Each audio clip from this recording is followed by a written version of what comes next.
आजपासून 2 वर्षांआधी एका डिबेट कॉम्पिटिशनमध्ये युनिफॉर्म सिव्हिल कोड या विषयावर स्पीच दिलं होतं आणि 2024च्या शेवटापर्यंत बीजेपी सरकार युनिफॉर्म सिव्हिल कोड अंमलात आणण्याच्या विचारात होती, पण त्यांचा हा मोठा काही सक्सेसफुल झाला नाही. कारण अनेक जण आजही यूसीसीचा विरोध करतात. नेमकं काय आहे यूसीसी आणि का अनेक जण याचा विरोध करतात, जाणूयात.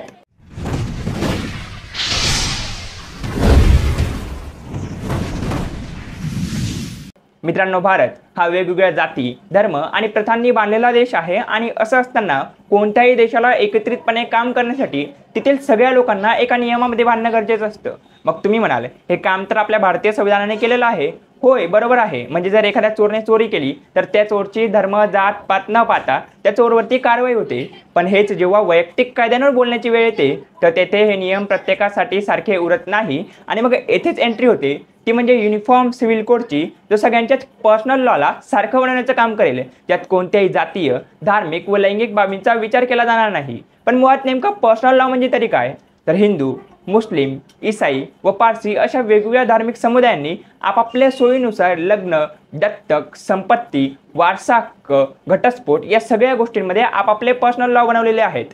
पर्सनल लॉ हे भारतात ब्रिटिश काळापासून अस्तित्वात आहेत आणि आता सद्यस्थितीला भारतात 2 मेजर पर्सनल लॉ आहेत. एक म्हणजे हिंदू पर्सनल लॉ आणि दुसरा म्हणजे Muslim personal law.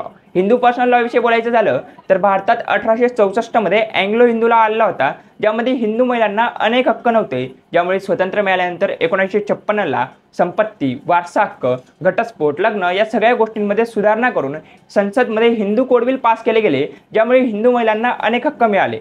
Hindu personal लॉमध्ये Hindu, Jain, शीख व बौद्ध हे धर्मीय लोक येतात, तर मुस्लिम पर्सनल लॉमध्ये मुस्लिम येतात. मुस्लिम पर्सनल लॉला शरीयत या नावानेही ओळखलं जातं. जर यूसीसी आल्यामुळे हिंदू पर्सनल लॉ आणि मुस्लिम पर्सनल लॉ हे दोघं लॉ सारखे होऊन सगळ्या महिलांना सारखे हक्क, सगळ्या लोकांसाठी सारखे नियम होतील, तर का काही लोक यूसीसीचा विरोध करतात? तर यूसीसीचा विरोध करण्यामागे 4 मेजर रिझन्स आहेत. सगळ्यात पहिलं कारण म्हणजे अनेकांना असं वाटतं युनिफॉर्म सिव्हिल कोड हा संविधानाच्या विरोधात आहे, कारण भारत एक धर्मनिरपेक्ष देश आहे आणि संविधानाच्या आर्टिकल 25 ते 28 नुसार भारतात राहणाऱ्या प्रत्येक व्यक्तीला आपापल्या धर्माला फॉलो करण्याचा हक्क आहे. परंतु आपल्याला इथे एक गोष्ट हेही लक्षात घेणं गरजेचं आहे की संविधानाचं आर्टिकल 44 म्हणतं की युनिफॉर्म सिव्हिल कोड अंमलात आणणं हे शासनाचं कर्तव्य आहे. म्हणजे आपल्याला इथे एक गोष्ट स्पष्ट होत आहे की युनिफॉर्म सिव्हिल कोड हे संविधानाच्या विरोधात नाही. दुसरं एक रिझन म्हणजे ज्यामुळे युनिफॉर्म सिव्हिल कोडचा विरोध केला जातो ते म्हणजे युनिफॉर्म सिव्हिल कोडमध्ये नेमके कोणते नियम असतील, कोणत्या नियमांमध्ये बदल होईल हे आजही स्पष्ट झालेलं नाही. युनिफॉर्म सिव्हिल कोडवर चर्चा तर अनेकदा झालेली आहे, परंतु युनिफॉर्म सिव्हिल कोड असे एखादा आदर्श दस्तावेज, आदर्श मसुदा आजही दिला गेलेला नाही, ज्यामुळे युनिफॉर्म सिव्हिल कोडविषयी स्पष्टता येत नाही. तिसरं एक कारण म्हणजे ज्यामुळे युनिफॉर्म सिव्हिल कोडचा विरोध केला जातो ते म्हणजे अनेकांना असं वाटतं की युनिफॉर्म सिव्हिल कोड आल्यामुळे आपलं आरक्षण चाललं जाईल. परंतु मुळात युनिफॉर्म सिव्हिल कोड आणि आरक्षण हे 2 वेगवेगळे सेपरेट टॉपिक आहेत आणि या दोघांचा दूरपर्यंत संबंध नाही. म्हणजे युनिफॉर्म सिव्हिल कोड आल्यामुळे आरक्षणाला काहीही धोका पोहोचणार नाही. चौथं आणि सगळ्यात मेन रिझन ज्यामुळे युनिफॉर्म सिव्हिल कोडचा विरोध केला जातो ते म्हणजे युनिफॉर्म सिव्हिल कोड हा अँटी मुस्लिम लॉ आहे असं अनेक जण म्हणतात. पण रिॲलिटीमध्ये युनिफॉर्म सिव्हिल कोड आल्यामुळे सगळ्यात जास्त फायदा हा मुस्लिम कम्युनिटीच्या महिलांनाच होणार आहे. कारण हिंदू कोड बिलनुसार तरी आजही हिंदू महिलांना अनेक हक्क आहेत, परंतु मुस्लिम महिलांना मुस्लिम पर्सनल लॉमध्ये खूप सारे हक्क नाहीत. ज्यामुळे युनिफॉर्म सिव्हिल कोड आल्यामुळे मुस्लिम महिलांचं जीवनच बदलून जाईल. प्रत्येकाचं लग्न करण्याचं वय फिक्स होऊन जाईल. शिवाय मुस्लिम महिलांना जो ट्रिपल तलाक दिला जात होता तो तर आज बंद झालेला आहे, परंतु आजही अनेक अशा पद्धती आहेत ज्यामुळे मुस्लिम महिलांना तलाक दिला जातो आणि त्या काहीही करू शकत नाही. युनिफॉर्म सिव्हिल कोड आल्यामुळे घटस्फोट देण्याची पद्धती प्रत्येकासाठी सारखी होईल. शिवाय मुस्लिम महिलाही मुलगा दत्तक घेऊ शकतात.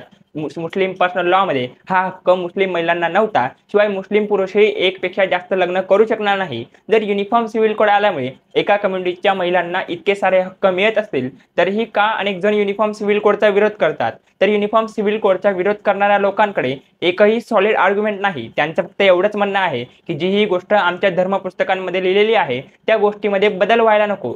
पण बदलत्या वेळेनुसार जुन्या रूढी परंपरांमध्ये बदल करणं हे गरजेचं आहे हे त्यांना मान्यच नाही. शिवाय महात्मा फुलेही म्हणतात की कोणत्याच धर्माचे पुस्तक हे देवाने लिहिलेलं नाही, ते माणसानेच लिहिलेलं आहे. परंतु धर्मपंडितांनी ही गोष्ट आपल्या डोक्यात भरवून दिलेली आहे की ती ही देवाची इच्छा आहे, ज्यामुळे आपण त्यांच्यावर प्रश्न उचलायला नकोत म्हणून.